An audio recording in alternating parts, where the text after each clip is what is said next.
welcome to the Author Spotlight. My name is Aurelia Wynn. I'm the owner and operator of Wynn Publication. So today I have the pleasure of talking to Stephanie. Good evening. How are you? I'm doing good. Good. Can you tell us a little bit about yourself and what you do full-time outside of writing? Sure. So I am actually a broadcast journalist. I've been working in television news for about almost 9 years, and I've covered stories and worked at news stations across the South, including New Mexico, Louisiana, Missouri, Iowa, and Florida for the past 4 years. So that is my full-time job. About a year ago, I created the travel blog Blacktrekking, and so I write about my travels both near and far across the United States, across Florida, but also worldwide. And in July, I released my first book, which is Blacktrekking, My Journey Living in Latin America. And it profiles my time studying abroad in the Dominican Republic, as well as my time as a Fulbright English teaching assistant living in Bogota, Colombia for almost a year. Oh, wow. Nice. And so, okay, so we kind of have something in common, and I want to kind of go back to that. So you are a broadcast journalist. How cool. So I actually that was the first thing that I wanted to do was be a journalist, actually more so news writing. And so I'm curious, I kind of have an idea of how it fits, but in your opinion, like how does creative writing kind of fit with news writing or just journalism in general? So yeah, I tell TV news stories every day and have for 9 years and have won several awards. But with TV news, your stories are literally about probably like a minute and 30 seconds. And so I conduct interviews, and some of them are really intriguing, and a lot of it I have to leave out of the news story. So with my book, it's a travel memoir, and it basically talks about everything I went through when I was abroad. And it allows me more creative freedom because I'm able to tell. I felt like the book was the best option instead of like a documentary or different stories, because I was able to tell the full story. And whereas when you do videos, oftentimes you have to leave a lot out. Okay, yeah, that definitely makes sense. And so where did you kind of get this idea? Were you already traveling and then you decided to write the book, or you decided to travel? Like, how did that happen? So I studied abroad when I was in college, and then I did a Fulbright English teaching assistantship when I graduated from college. So I went to Syracuse University. I studied at Newhouse broadcast journalism. But I decided to apply for Fulbright because I had also studied international relations in Spanish. So I was a triple major. And literally each of my majors were all like my first loves. And so I knew I wanted to be a journalist, but at the time I felt like I still wanted to travel and that my study abroad wasn't enough. I wanted to live abroad for a longer period of time. And so I went away. I kept a blog while I was there. I kept journals. I did interviews on camera with plenty of people. And it was just kind of, I had a bag. I still have a bag of tapes from people I interviewed, and it was just sitting in my house for all of these years. But when I came back from Colombia, I said, I want to start my career as a TV reporter. I want to get out here, see if I can make it. And I just kind of chased the dream for much of my 20s. And pretty much moved up the ladder all the way to Tampa, which is the number 11 market in the country.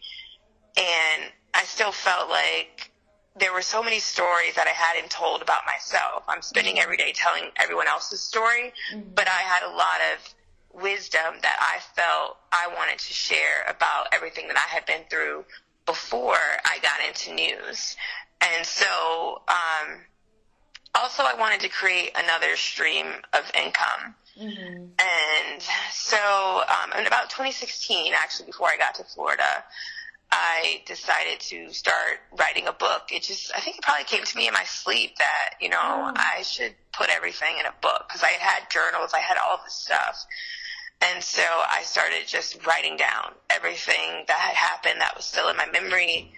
I started retaking my blog articles and turning them into chapters.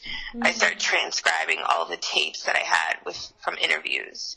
And I had also shot a documentary when I was in college for my honors thesis project about the African-American descendants that live in the Samana region of Dominican Republic. And so it's on YouTube to this day. So I took that documentary and transcribed it into a chapter. And I just started writing. Yeah. Oh, wow. That is amazing. That's really cool. So then what has been your toughest challenge then in becoming a self-published author? I think the challenge for me was I didn't know how to go about it. I didn't know anyone who had written a book, but the longer I worked in news, I kept being sent on several stories where people had written a book, and they had no idea that they were inspiring me. And then I would work toward it, but then I let fear take over, and I worried about having such a public job. Like, what if people were offended by what I wrote? What would happen with my TV job? And that was my livelihood. So for years, I was too afraid to write a book. And then I started writing it, and then I got married. And I guess maybe you feel more empowered when you get married because you know you're not alone. And that's when I decided, you know what, this is a goal of mine, and I need to complete this task, because I'm the type of person, if I say I'm going to do something, I do it. And this was something that I had put on the back burner for years. And actually, when I got to Florida, I went my first week here, I was invited to a women's tea, and there was a woman there about my age, and she told me that she helps people write books. And I was like, oh my God, this must be a godsend, because that is exactly what I'm looking for. I have no idea how to publish this book or make it happen. I'm just writing at this point.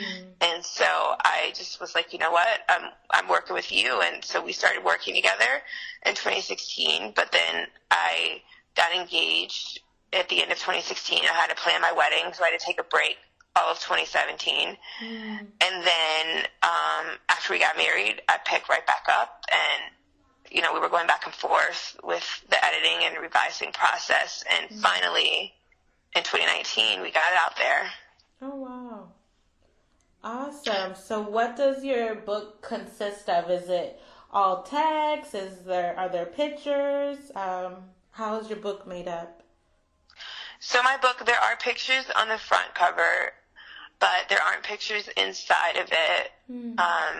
And it's about, let me look at it. I'm going to see how many chapters. I want to say it was 30 chapters. Let me see. There's so many revisions. How many did we narrow it down to? So, yeah, there are 30 chapters.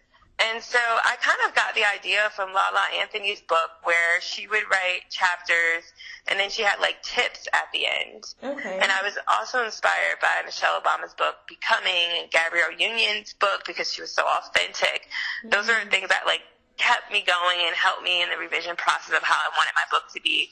But essentially, it serves as a guide, because when I moved abroad, this was in 2008 and then in 2010, there wasn't a narrative that you could read, especially from the perspective of a Black woman, that tells you what you were getting yourself into. It was kind of trial and error. And I literally packed my bags. I didn't know anyone over there. I had no idea what I was getting myself into. I just knew it was an adventure. And so I wanted to write this book so that other students now who are studying abroad or even just traveling abroad can kind of know what to expect.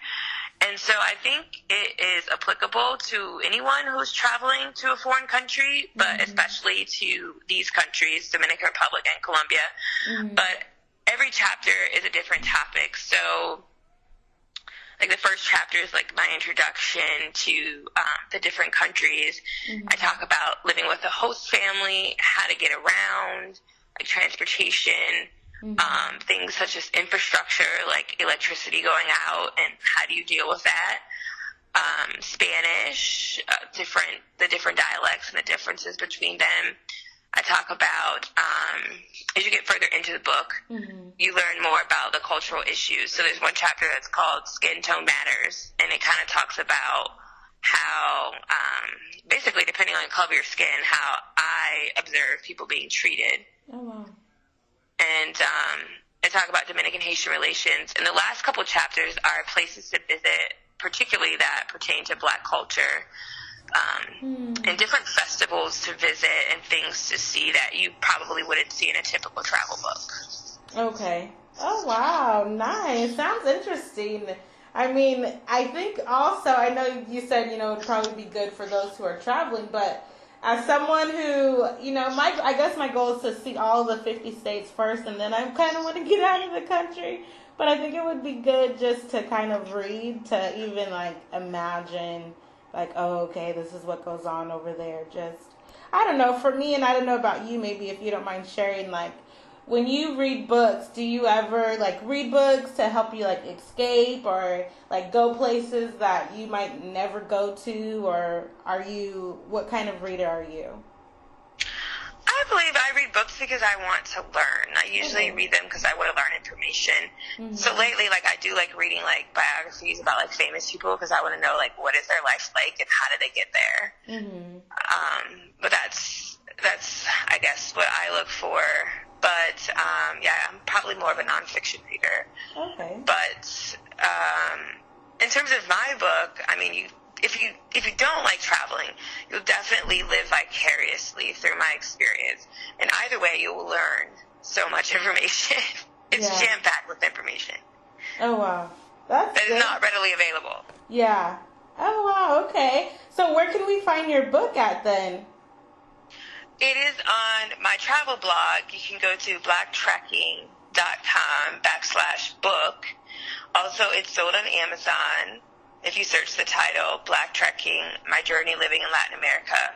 And it's also sold on Barnes & Noble online.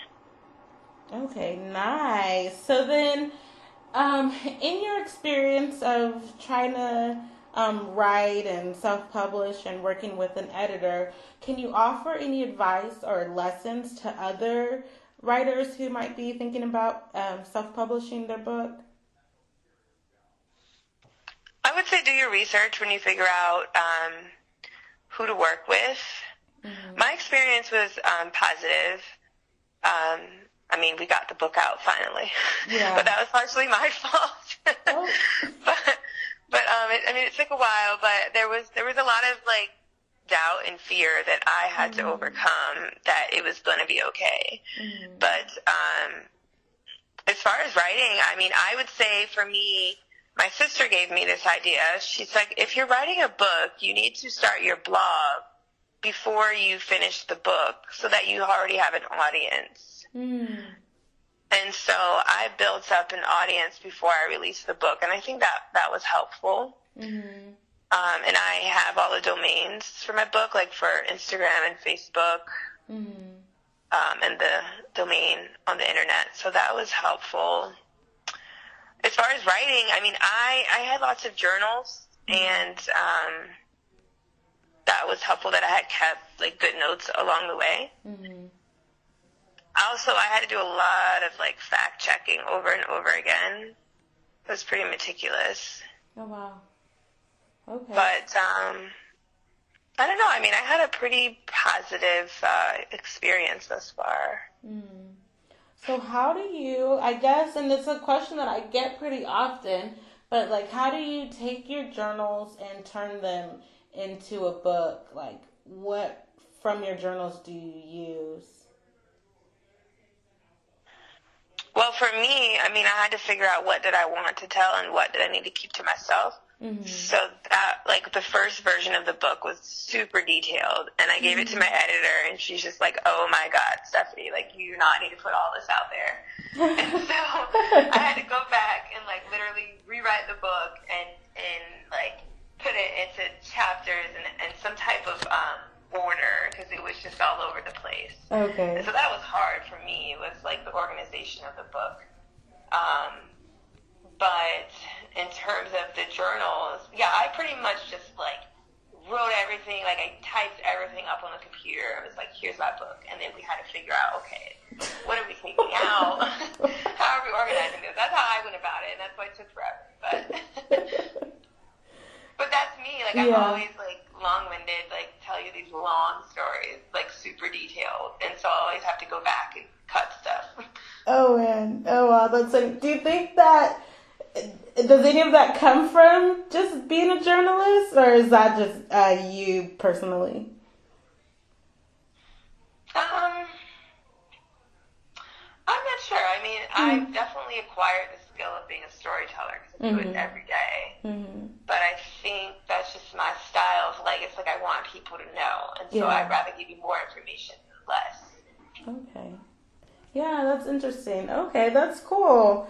So how have you balanced just your personal life, work, your marriage with writing and publishing your book? Well, honestly, that is always a constant struggle. And so that's what we are figuring out now, this new life of, you know, I still work full-time in my job. It's very full-time. And so, fortunately, I was here for several years before the book came out, so I have a good, I have a lot of sources, so it's not as hard for me to find stories. So that makes my day job a little bit easier. But, yeah, managing my time it's always a challenge. What is helpful is that my husband and I, we don't have the same days off. So I have Mondays and Tuesdays to myself until he gets home in the evening. And so those were the days that I was just writing all day long for, like, probably a year at least. So that, I mean, that is helpful because we both have our 2 days to ourselves, or at least 8 hours of each day. I think I just do what I can. I don't sign up for more than I can handle. And if I don't feel well, then I cut back. Like, I haven't wrote a blog article in a while because I'm, like, trying to promote the book, and then I'm booking travel. Like, we're getting ready to travel to take some trips. And so I just do what I can. And if I don't feel well, then I go to sleep. And so it's my business. So I can, you know, I do what I want to do. And if I don't feel good, then I get some rest. Yeah. Oh, well, that's good. And I think if anybody's listening to this, definitely, and especially with your own business and writing and publishing books, pick it up and put it down as you need to. Definitely listen to your body. Well, then, has there ever been any moments where you felt like you wanted to quit? And then if so, how did you handle it? I don't think I want to quit my travel blog and my book. I'm really enjoying the experience now that the book is out, and I feel like the opportunities are endless. I feel like I just need to meet the right people. So then, what are 3 things that keep you going on a day-to-day? Well, I love when I look at my email and I get book sales. I love it. Like, I'm like literally all day, like, I don't know, every other hour I'm just scrolling to see if I get a magic book sale from somewhere. I think that's what keeps me going is when I get new followers on Instagram or when I get new people buying my book. That just, like, brings me so much joy. Hey, I love it. I hear you. I definitely get it. I know the other day I was just checking my, you know how you can do, like, the online banking. I was just checking mine, and I was like, oh, Amazon deposited something. I was like, oh, yay, great. So I get the feeling. Definitely, it's great to be able to make a little bit of residual income. I mean, it's really nice. And then, so, well, my last question then to you is there anything else that you want to share or offer to the community before you go? I'd say don't get discouraged. Like, keep, I really, like, promote my book. So if people buy my book, I always take a picture and I post it. I probably look like a broken record, but I don't care. Like, I'm going to be promoting this, you know, it'll probably be in my coffin. I'm going to be promoting this to the death of me.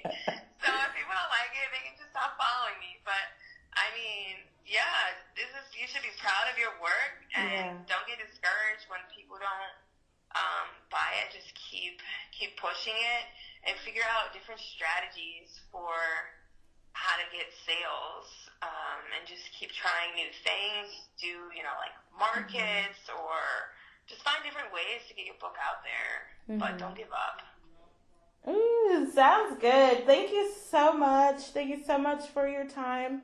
I appreciate it.